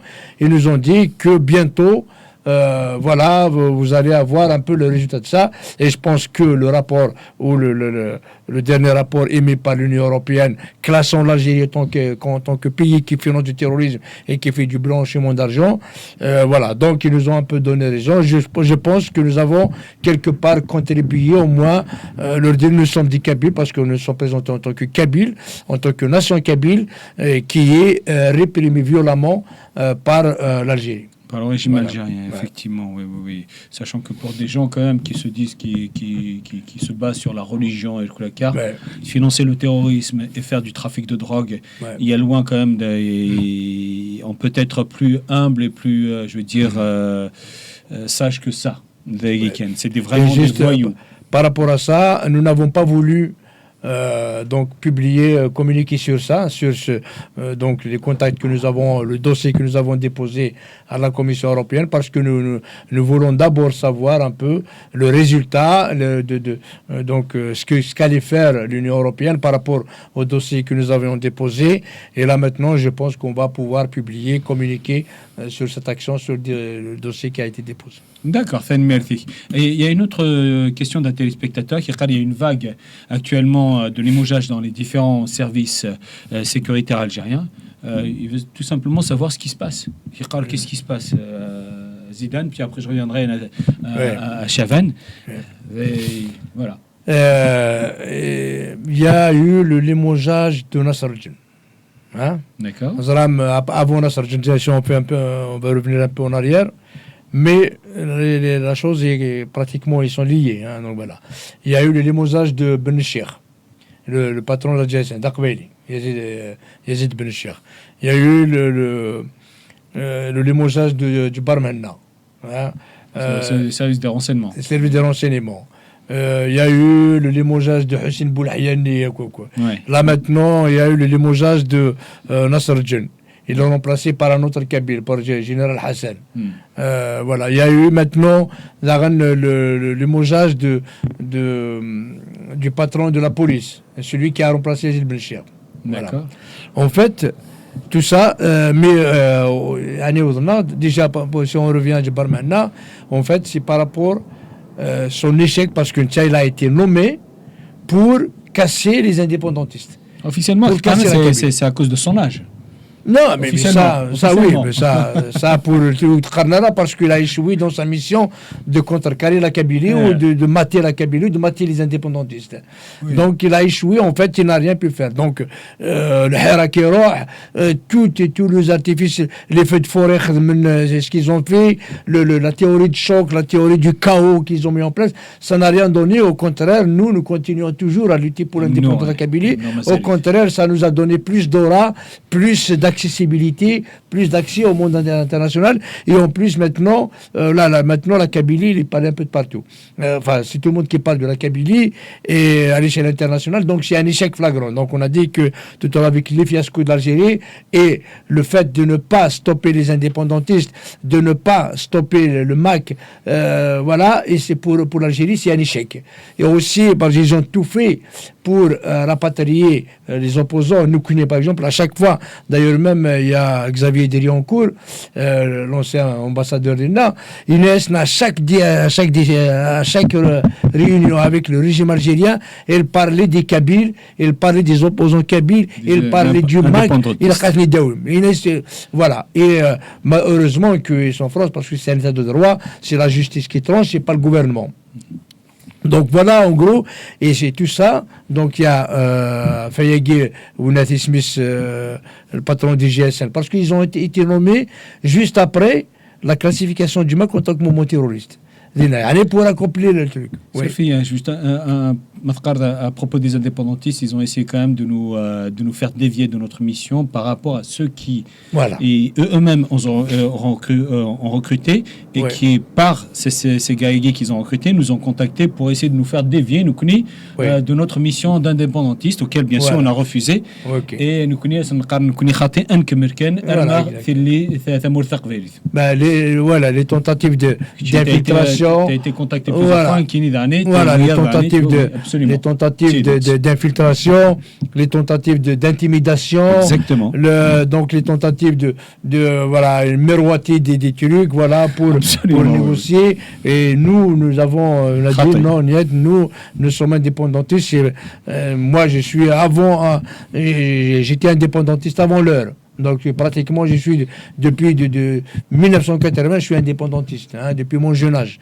Et donc c'est pas demain la veille que je vais devenir pro-régime ou pro-algérien. C'est hors de question, quel que soit le pays, quelles que soient les conséquences. Donc voilà, donc tout ça, c'est l'échec avec tous les échecs cumulés, les fiascos cumulés. Donc ça veut dire qu'il n'est pas à la hauteur. Et donc Nasser Djinagidara parce qu'il traîne beaucoup de casseroles. Donc non seulement on parle des indépendantistes, on parle du MAC, on parle de la Kabylie, mais aussi ils ont essayé donc de faire taire les autres opposants ou les autres youtubeurs ou influenceurs, comme on dit, par exemple la mère d'Ized. Donc il y a eu Hicham Aboud. Voilà, il y en a plusieurs. Il y a eu l'assassinat d'Anit, il y a eu l'assassinat de Frausen, exactement. De Frausen. Voilà, il y a Frausen, il y a Amir Dizet, donc quand même, après ils ont été pris la main dans le sac, d'ailleurs. Avec Hicham Aboud. Il y a maintenant, en fait, ils sont remontés, donc les commanditaires, donc c'est Tebboune en personne. Et donc là, ils sont en train de remonter un petit peu toute la chaîne des commanditaires. Ils sont remontés jusqu'à Tebboune. Il y a même Moussa Ouiagui, le patron de la DGSU actuelle, il risque d'être appelé. Et il y a déjà le chef du bureau de sécurité le premier secrétaire de l'ambassade de l'Algérie, et aussi le consulat adjoint de le consulat de Créteil. Oui. Voilà, il y a deux mandats d'arrêt internationaux contre eux. Voilà, parce que sur Fronten, il y a déjà des membres de Ouagadougou, en fait, ils ont un truc civil, ils ont des diplomates, mais ils font partie des services secrets. D'accord. Voilà. Et il y a Moussaoui qui est cité, donc c'est le patron de GSE, c'est lui qui a remplacé Djibar Mahna, voilà, qui est un protégé de Tebboune. Donc, tout ça, ça fait que il y en a ils ont essayé donc l'extradition d'Aksel Abbassi, donc ils n'ont pas réussi, et a priori ça aussi, ça leur a fait très très mal. Et tous ces échecs là maintenant, donc ils sont arrivés à une conclusion comme quoi ils ne peuvent pas rapatrier les opposants. il peut pas donc arrêter le combat de la Kabylie pour son indépendance. Voilà. Et tout ça, ils sont en train un petit peu de faire table rase. Sophie, tu as parlé d'Axel Belabassi, mais je ne comprends pas cette demande d'extradition d'Axel Belabassi. En quoi il a à voir? Pourquoi le monde international? Pourquoi? Est-ce que c'est un exemple qu'ils veulent faire? Parce qu'il n'a rien à voir. Et en fait, il n'a rien à voir avec le Goïchtagui, quoi. Et à mon avis, donc en fait, c'est pas uniquement Aksel Belabassi qui est visé. Donc en fait, c'est tous les indépendantistes qui sont visés. Faire un exemple. Ils veulent faire un exemple. Voilà. Ils ont déjà tué Nfrausen. Voilà, ils ont fait un exemple, ça veut dire que attention, il ne faut pas aller dans le MAC parce que vous allez être extradé, voilà, des choses comme ça, quoi. Donc, je pense lui, il n'est pas encore réfugié politique, il est toujours sous statut résident, donc pour eux, ils savent qu'ils ne peuvent pas faire extrader Farhat, mais avec Aksel, peut-être la raison qu'il dit c'est possible, donc ils voulaient le faire venir, en fait, quoi. C'est un simple militant. Voilà. C'est ce que, et du coup, donc, il faut faire un peu l'exemple par rapport aux autres militants de ne pas y aller parce que si vous êtes dans le MAC encore, vous allez être extradé. Voilà un petit peu, je pense. Hein. Ça, c'est une analyse après, mais on sait que ça leur a fait très mal. Le fait que la justice française a refusé l'extradition d'Axel, ça leur a fait très, très, très, très mal. Et voilà, donc, et tout ça, c'est ce qui fait l'échec. Et en plus, maintenant, cette affaire d'Amir Dizet, justement, cette affaire d'Hichem Abed, ils sont classés comme étant un acte terroriste. Ça veut dire, encore une fois, on retrouve l'Algérie. Donc, c'est l'accumulation de l'affaire Hichem Aboud. Ouais. En plus, Tagui d'Amir Dizet. Voilà, donc il est géré par il y a une grande interrogation sur Frausen. Oui. Une grande interrogation sur Frausen, plus Hichem Aboud, plus Amir Dizet, qui fait que. Voilà, et il est géré par c'est un acte terroriste, par le tribunal donc terroriste, hein, par la section terroriste en France. Non, en France. Ah, en France. Yeah. Donc pour eux, ça veut dire que Tebboune communautaire, il est terroriste. Donc voilà, on n'en est pas encore à la fin du procès, mais ça dirige vers ça. Donc Tebboune lui-même, ou Moussaoui, le patron des ISE, ils sont reconnus comme étant maintenant des terroristes. Donc suivant la justice algérienne, Tebboune, le président algérien, risque d'être reconnu au niveau de la justice algérienne. Sophie. La justice française, ouais. Sophie. Effectivement, la justice française et donc au niveau de la justice européenne comme terroriste. Voilà. Oui, voilà. Donc c'est quand même incroyable. C'est pour ça que voilà, les relations entre la France ils sont rompues en fait, presque rompues. Voilà. Mais justement, tu enclenches sur la prochaine. Et juste pour information, est-ce que vous savez le coût qui a été mis sur la table pour liquider Amir Dizet, pour assassiner Amir Dizet? Non, 500 000 euros. 500 000 euros. 500 000 euros. Voilà le prix voilà, payé par l'Algérie pour liquider Amir Dizet. Voilà. Okay. Et donc, ça, c'est un acte terroriste. Donc, encore une preuve. Parce que Hichem Aboud Darnit, c'est un cas. Voilà. Et je n'ose même pas penser en ce qui me concerne. Donc, il vaut mieux ne pas y penser. Tout ceci accable l'Algérie comme étant un pays terroriste, un État terroriste. Et ceux qui sont à la tête sont tous des terroristes, à commencer par Tebboune, Chingria, ses généraux, les services secrets, tout le monde. Tous ceux qui sont au pouvoir algérien actuellement sont des terroristes. D'accord, ok, merci. Je voudrais juste rajouter un petit mot là-dessus. المكنسي قال كنا مش فهم الونسية ما قلت قالس فحلة الزنت لك استجابت هوايض وين يخسر هوايض de toute façon c'est un échec un appel à l'autre. Oui, d'accord. Exactement.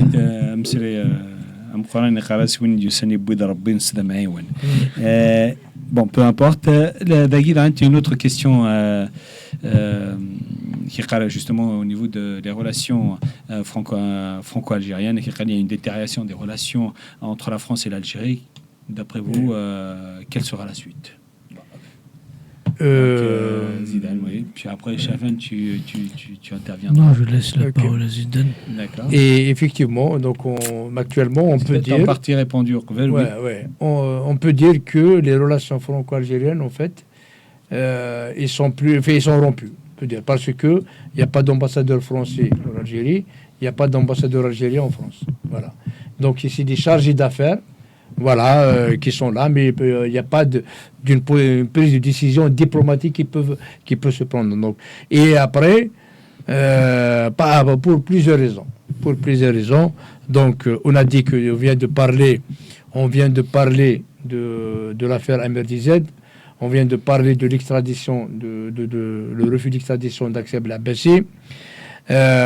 Et aussi, on a combien en fait, les OQTF refusés par Alger. Voilà, donc Alger ne veut plus collaborer. Donc, il a décidé, voilà, en fait, il veut faire de la France un État, une dictature comme eux. Voilà, ils veulent coûte que coûte faire extrader les opposants kabyles, les indépendantistes kabyles. Ils veulent faire taire et extrader aussi les autres opposants. Ils veulent aussi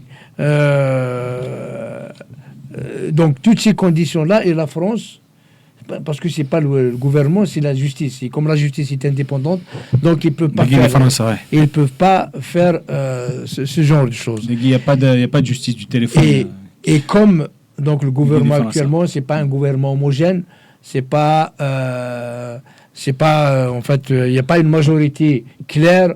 Ça veut dire que Macron, il peut avoir son nom, sa majorité le suit. Donc là, il y a quand même un console qu'on appelle un socle commun. Il y a plusieurs trucs. Et puis les républicains, ils veulent pas vraiment marcher avec les macronistes.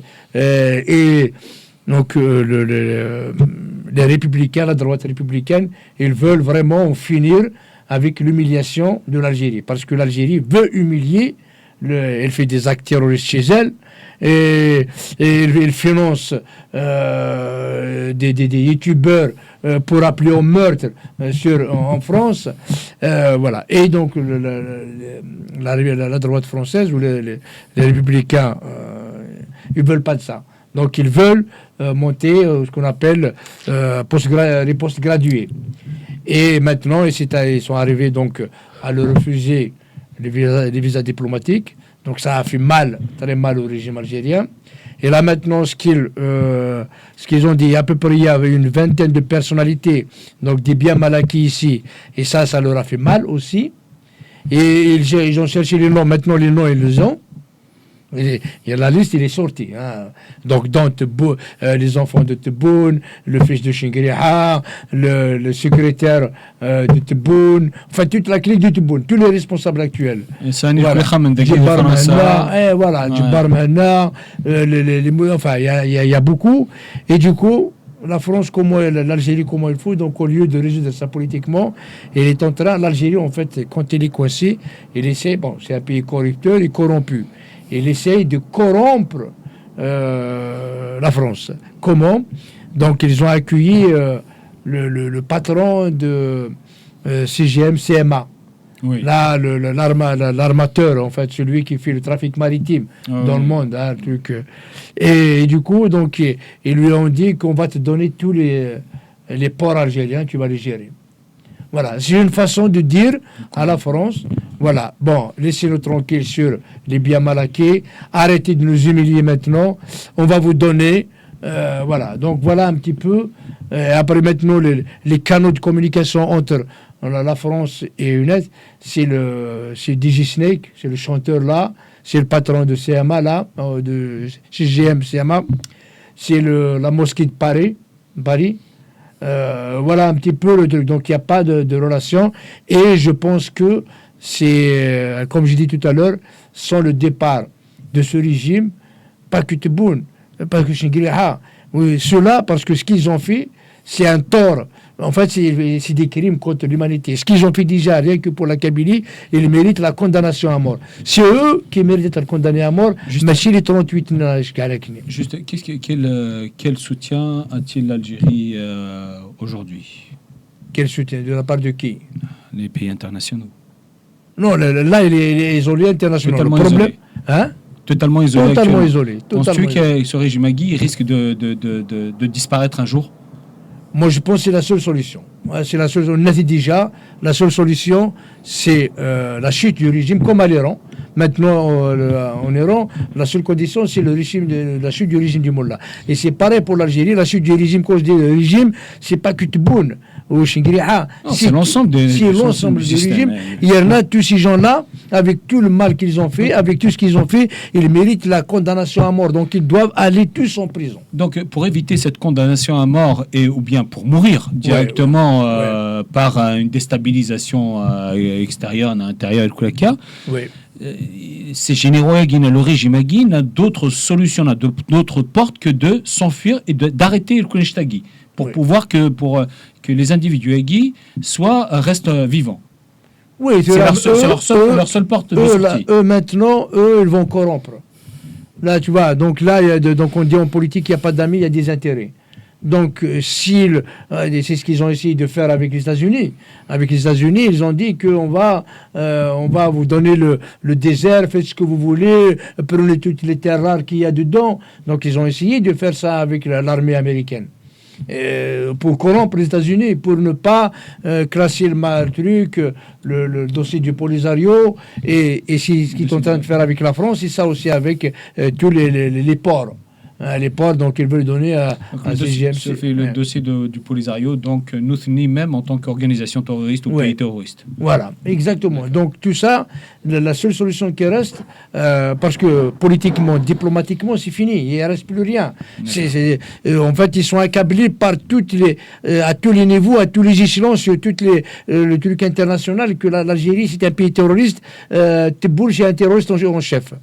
Et donc, la seule solution, c'est le départ. Je ne pense pas que, ceci dit, tu as parlé de soutien.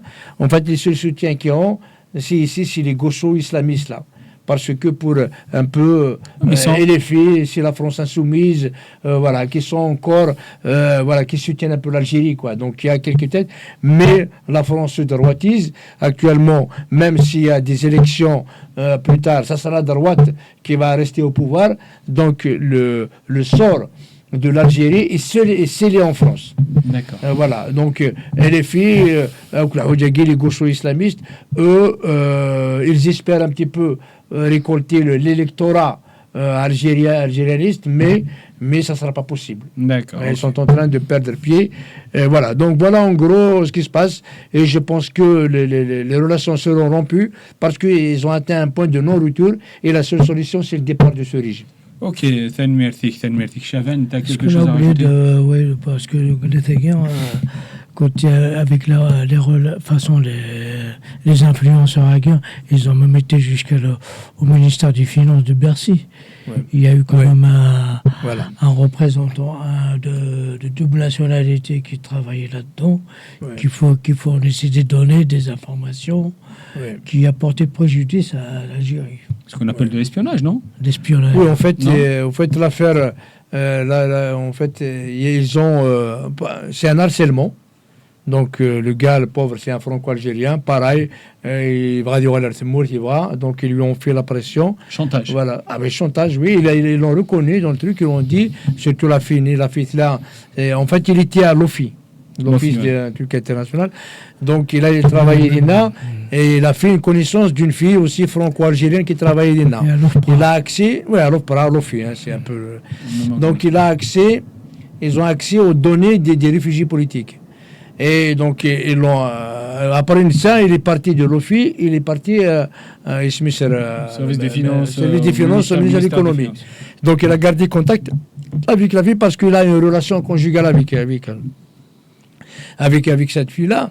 Et donc, il lui soutient des informations par rapport dans le réfugiés politiques, qu'est-ce qu'ils font, c'est quoi le résultat, machin, toutes les données par rapport au dossier des réfugiés politiques, dont celui des MRDZ, c'est là qu'ils ont récupéré un Dixdar, Donc voilà. Donc, en fait, ce qu'il faut savoir, c'est que Tebboune, il a dit textuellement à Macron, quand il y a eu la réunion, Macron avec les services secrets, avec les patrons. Donc, ils ont fait un truc avec les services secrets. Et il dit, on va utiliser nos propres moyens. Ils ont dit ça au gouvernement français comme quoi nous connaissons جالسين نخدموا بغادنا. Ah oui, ok, donc voilà. Et voilà, donc c'est pour ça que Darmanin, il a dit, la France, c'est pas un terrain de jeu pour l'Algérie, pour les Algériens. D'accord. Donc voilà, donc bon, mais voilà en gros ce qui s'est passé. Donc l'Algérie veut que la France soit un État dictatorial comme elle, veut qu'il soit une dictature comme elle, et elle fait comme Aramea ou le truc, n'a coupé les trucs économiques, elle coupé, et elle se met comme ça, parce qu'après il n'y a pas que 20, il y a 800. Donc là, la France a été laxiste pendant plusieurs années. Voilà, donc tu bien fait de rapatrier ça. Donc, voilà. Quelque chose à ajouter, Chaval? Non, c'est bon, c'est ce que Ce qu'il faut dire, c'est que, tout a été dit. suite à ça, quand même, il a un autre regard par rapport à la Kabylie. Donc actuellement, les Kabylies sont mieux. Donc là, on est accueillis au Sénat, à l'Assemblée. Moi-même, ça fait quelques jours, j'étais aussi à l'Assemblée nationale. Oui. Donc j'ai participé à une conférence. Nous participons aussi à la rédaction d'un projet de loi. Peut-être on en parle tout à l'heure. Voilà. Donc il y a, voilà. Donc on a évoqué, on a parlé avec des députés sur la question kabyle. Et nous sommes sensibles à votre cause. Voilà. Et on reste en contact. On pourra faire des choses ensemble. D'accord, Voilà. ok, merci. Donc ça, par rapport à ça, donc il y a les relations sont rompues avec l'Algérie, mais il y a beaucoup d'espoir avec la Kabylie. Avec la Kabylie, donc Voilà. oui. Juste quand on dit la représentation algérienne aujourd'hui, je crois qu'on l'a dit tout à l'heure, mais il a fini par demander un réfugié politique au pays de représenter. Lequel, qui ça? Il y a l'ambassadeur algérien. L'ambassadeur algérien qui a été rappelé par l'Algérie. Oui. Mais il ne s'est pas rendu, il s'est désisté de partir, il ne voulait pas partir. Ahmed Trofansa. L'ambassadeur d'Algérie. Oui, Ahmed Faransa. Il a demandé un asile politique à la France que la France lui a évidemment refusé l'asile. Parce que du moment que ce n'est pas un opposant politique, c'est juste pour des intérêts personnels. D'accord, donc il va aller je partirai pas. Je partirai pas, d'accord, ok. Nous étions des Champs-Élysées, c'est le drapeau algérien, soi-disant.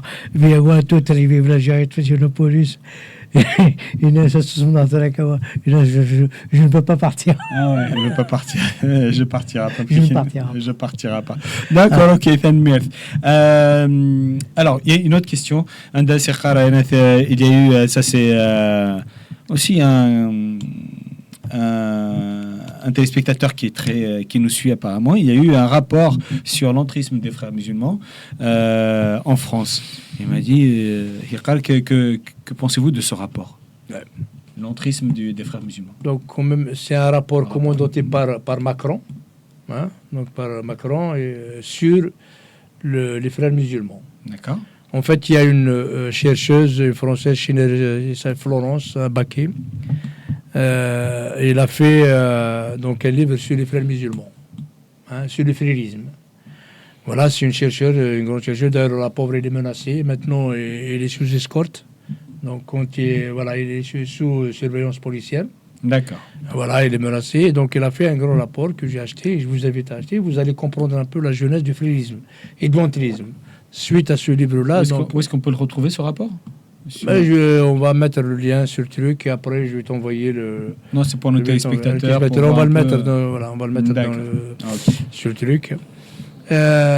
Donc après, Macron, c'est un rapport, c'est un livre accablant. En fait, pour ceux qui veulent pas voir, parce que nous connaissons, on n'apprend rien.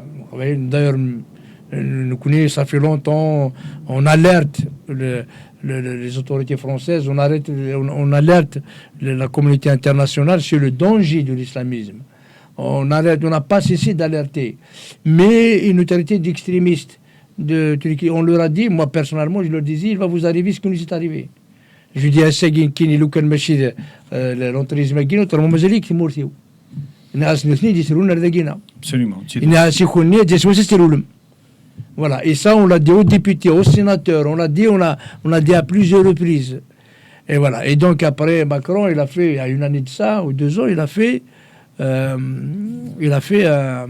donc il a demandé une demande de rapport, une étude sur les frères musulmans et sur l'entérisme islamiste, donc dans la société française, dans les institutions françaises, tel qu'expliqué par le livre Guéna.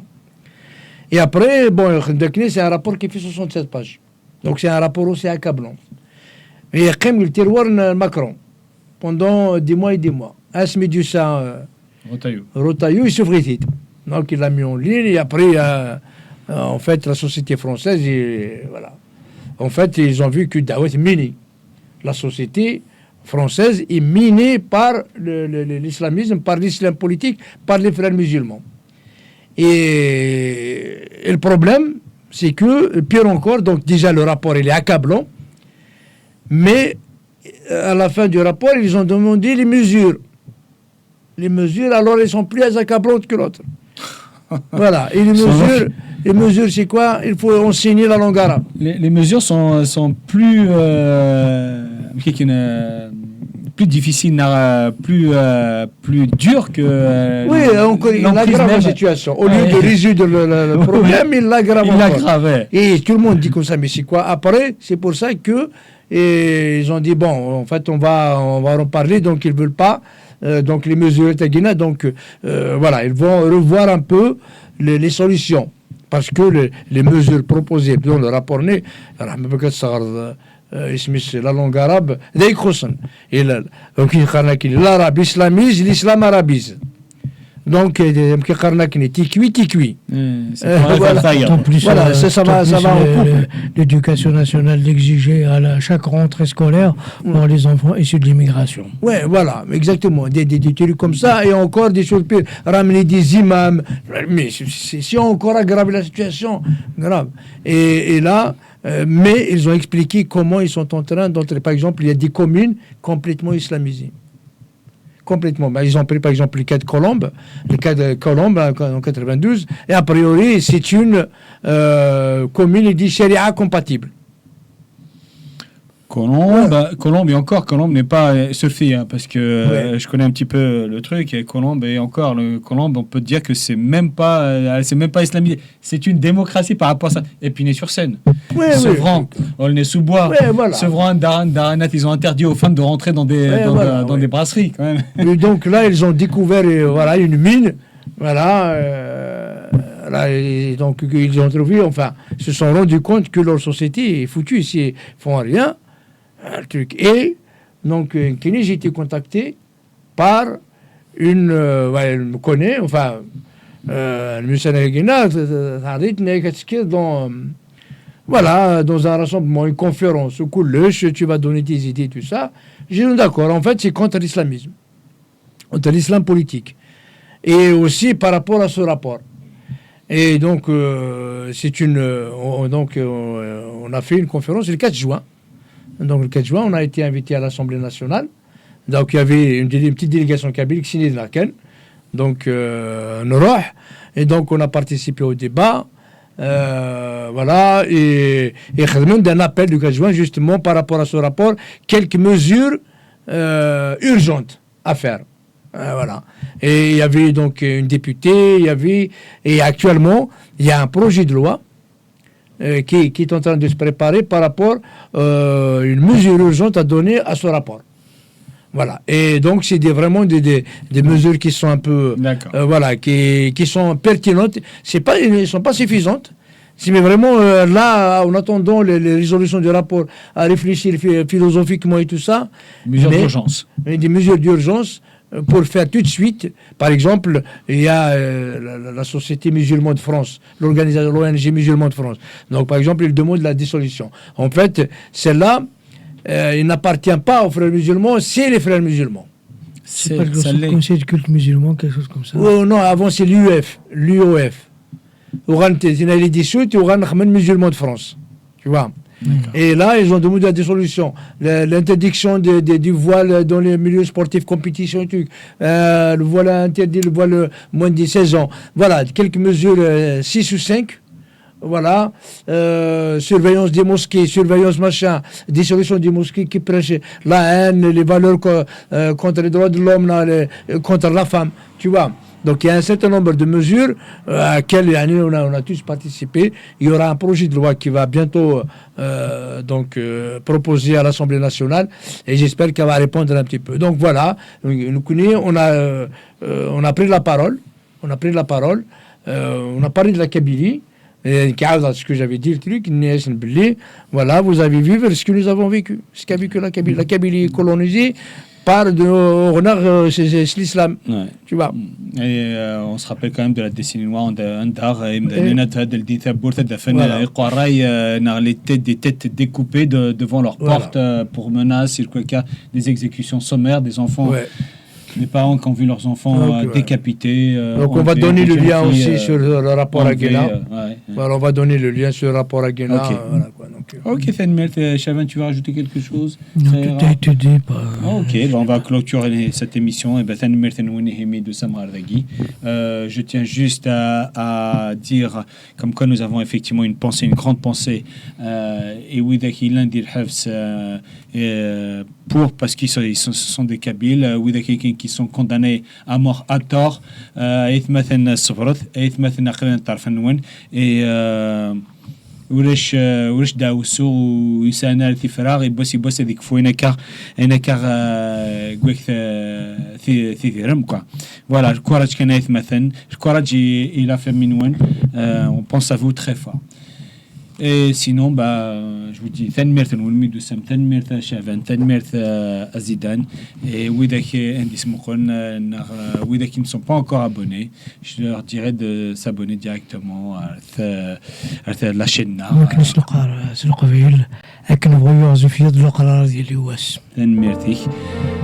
Voilà, abonnez-vous à Radio Télévision Taqveli, Tanmirth Nul.